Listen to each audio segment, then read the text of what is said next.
Chers amis, comme on le disait hier, la situation à Yerushalayim était extrêmement difficile. Les Grecs étaient extrêmement puissants. La menace grecque était constante et très forte.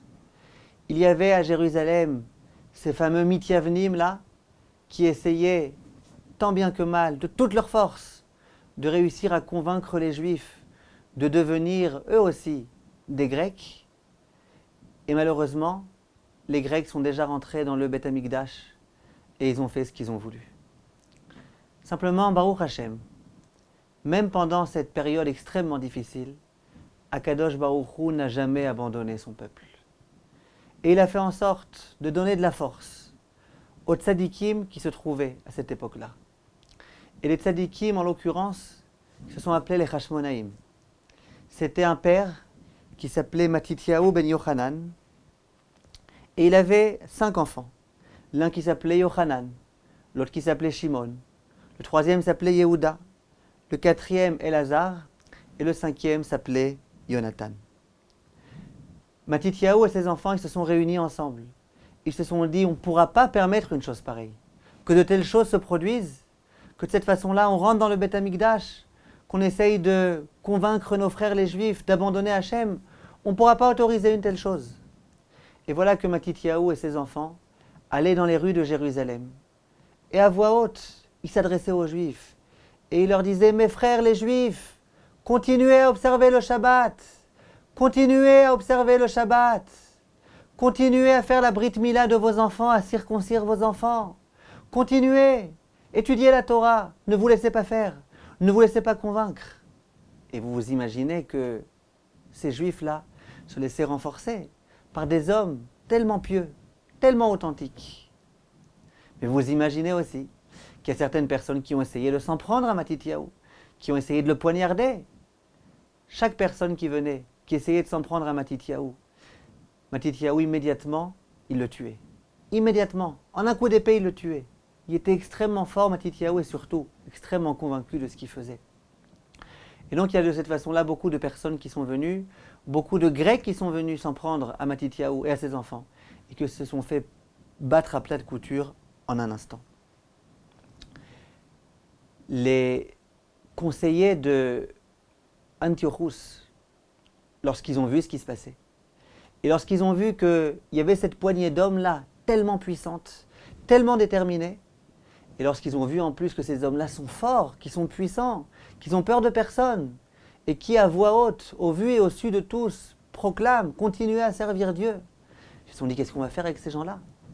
Et immédiatement, ils se sont réunis avec Antiochus.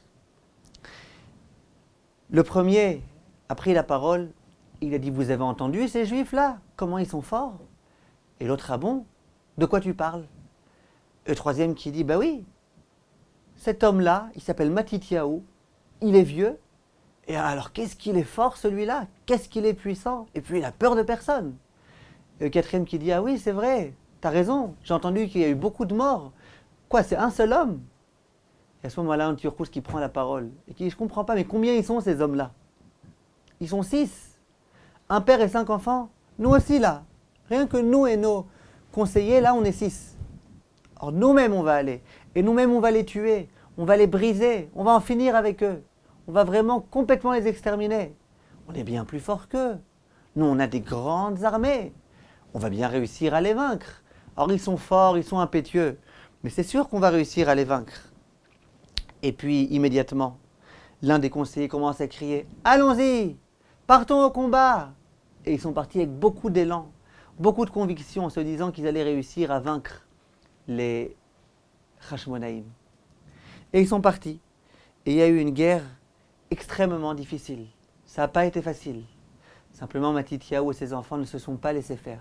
Et jusqu'au bout, ils se sont battus.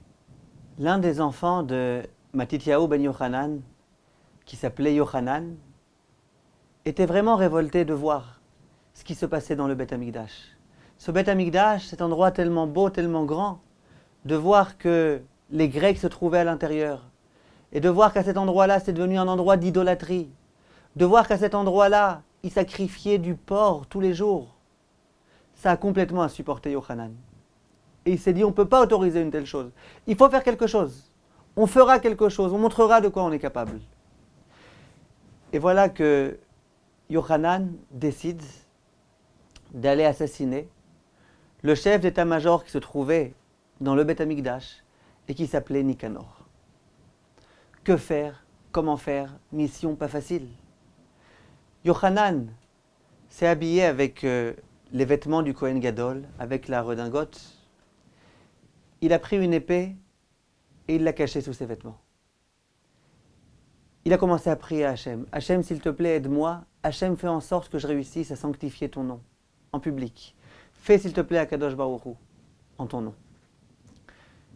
Yochanan Kohen Gadol se rapproche du Beth Amikdash.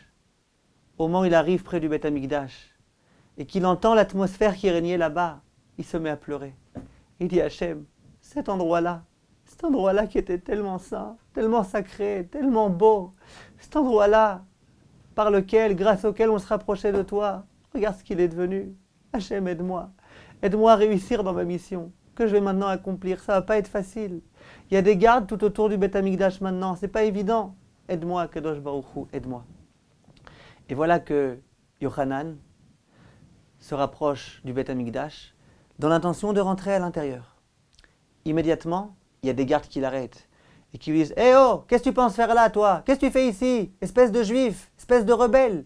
Qu'est-ce que tu penses? Tu crois qu'on peut rentrer comme ça, de façon libre ?»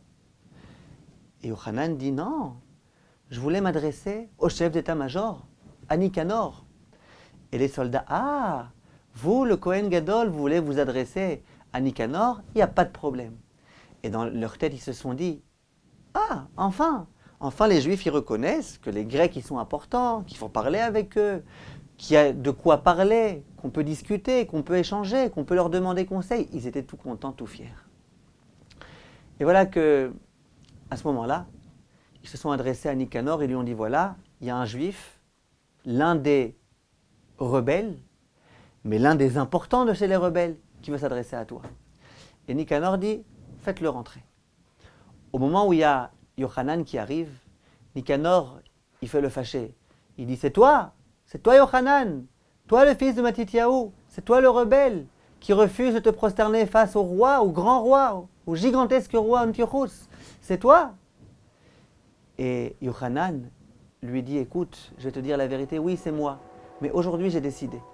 Ce que tu me demanderas de faire, je le ferai. Je suis venu pour faire ce que tu me demanderas. » En fait, Yochanan, dans sa tête, il s'adressait non pas à Nicanor, mais il s'adressait à Dieu. Et il disait à Dieu, « Dieu, ce que tu me demanderas de faire, je ferai. » Sous-entendu, je vais assassiner Nicanor. Mais Nicanor, il pensait que c'est à lui qu'on s'adressait. Et il était stupéfait. Comment cet homme-là, tellement inflexible, tellement déterminé, il accepte maintenant comme ça de se rabaisser, de me parler, de dire « je ferai ce que tu me demanderas ». Et donc à ce moment-là, Nicanor lui dit « Eh bien regarde, tu vois là-bas, il y a du porc. Je te demande de prendre ce porc et de le sacrifier sur l'autel. » À ce moment-là, Yochanan lui dit « Écoute, je vais te dire la vérité. J'accepte de faire ce que tu me demandes, mais j'ai juste un problème. Il y a plein de gens ici autour de nous. Imagine qu'il y a un seul juif qui me voit oser faire une chose pareille. Il risque de m'assassiner. Moi, j'ai pas envie qu'on m'assassine. Alors, si tu veux, je veux bien, mais tous les deux tout seuls. Toi et moi, tous les deux tout seuls. » L'intention, bien évidemment, de Yochanan, c'était que dans le Beth Amikdash se retrouve plus que Nicanor et lui-même. Nicanor a entendu, il dit « Bon d'accord, moi ça me suffit que devant moi, tu procèdes à ce sacrifice. Ça suffit. » Il demande à tous ses sujets, à tous ses serviteurs, à tout le monde de sortir. Et puis, en 2 temps 3 mouvements, Yochanan fait semblant qu'il va prendre le porc, il sort l'épée de son vêtement du Kohen Gadol et immédiatement, il assassine Nicanor. Plusieurs émissaires ont été envoyés pour aller annoncer la tragique nouvelle au roi Antiochus. Ils sont rentrés dans le bureau d'Antiochus avec une tête vraiment complètement éteinte, angoissée. Et ils ont dit à Antiochus, regardez, on a des nouvelles toutes fraîches, des nouvelles tragiques. Les Juifs ont assassiné Nicanor. Et le roi, quoi? Qu'est-ce que j'entends maintenant? Oui, les Juifs ont assassiné Nicanor. Et non seulement ils ont assassiné Nicanor, mais en plus, ils ont pris tout l'argent que Nicanor avait mis de côté, qu'il avait récupéré des Mithyavnim en l'honneur du roi. Quoi? Comment c'est possible? J'accepterai plus des choses pareilles. Toute cette insolence juive là, on va immédiatement arrêter ça. Ça y est, c'est la fin. Je ne permettrai plus. Et moi, ainsi que Bagris, mon vice-roi, on va immédiatement aller à Yerushalayim. Et puis on va leur montrer de quoi on est capable. C'est fini. C'est la dernière fois qu'ils vont oser faire une chose pareille. Ces juifs insolents, espèces de juifs là, qui se permettent comme ça. Non seulement ils n'écoutent pas ce qu'on leur demande, en plus ils nous assassinent. Nos chefs d'état-major, pour qui ils se sont pris? Et voilà que malheureusement, rapidement, très rapidement, Antiochus, avec son vice-roi, sont arrivés à Yerushalayim. Et immédiatement, ils ont décrété des décrets extrêmement difficiles. Dorénavant, interdiction formelle et totale d'observer le Shabbat. Dorénavant, interdiction de procéder au Kiddush HaChodesh. Dorénavant, interdit de procéder à une quelconque circoncision. Dorénavant, interdiction à tout juif de proclamer « Je suis juif ». Tout le monde a le devoir de devenir grec. Plus personne n'est juif, tout le monde doit devenir grec. Et imaginez un petit peu l'angoisse des juifs qui sortent dans la rue et qui voient des grandes annonces. Interdiction totale d'observer le Shabbat. Ils se sont dit, mais qu'est-ce qu'on va faire? On n'a pas envie de mourir, on n'a pas envie de se faire tuer. Mais d'autre part, le Shabbat, notre cher Shabbat, notre circoncision. Quand on a un enfant, comment on va faire sans circoncision? Et le pire, ils avaient très peur pour leurs enfants. Parce que les petits-enfants tout mignons, avec les petites péotes là, dès qu'il y avait un grec qui l'attrapait dans la rue, il lui disait, allez, arrête un petit peu toi avec ton judaïsme, avec ta Torah, viens apprendre à donner un coup dans le ballon, viens apprendre à jouer, viens apprendre à chanter. Allez, arrête, pourquoi tu mets ta vie en danger? C'est pas dommage. Si tu lis la Gemara, tu risques de te faire tuer. Tu joues au ballon, tu reçois une récompense. Et comme ça, ils essayaient, au fur et à mesure, de convaincre les enfants à laisser tomber leur judaïsme. Simplement, les enfants étaient très forts, à l'image de leurs parents.